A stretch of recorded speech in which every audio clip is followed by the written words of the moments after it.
La Trastera és un espai que va néixer a Calafell, amb un pàrquing, amb un traster, diguéssim, i que ha tingut com diferents ubicacions.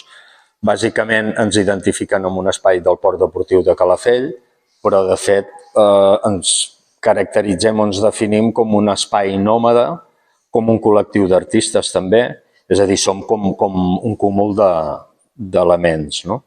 Pel context que ens definia, nosaltres fèiem les exposicions que duraven unes hores. S'inaugurava i es tancava el mateix dia.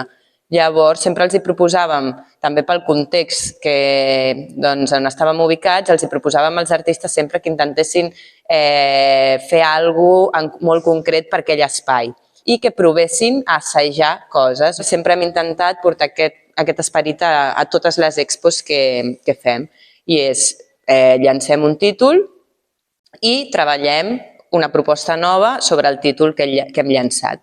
I la proposta pot ser efímera o no, és igual, llibertat absoluta pels artistes per el que vulguin fer. Farem un cicle amb 5 propostes diferents que parteix d'un títol que és comú, que es diu Nosaltres els supervivents, i iniciem aquest cicle amb l'Alfred Porras, continuarem amb la Natàlia Carminati, després anirà Democràcia, seguirem amb Levi Horta i per últim, per finalitzar aquest cicle, farem una proposta des de la mateixa Trastera, els integrants de la Trastera.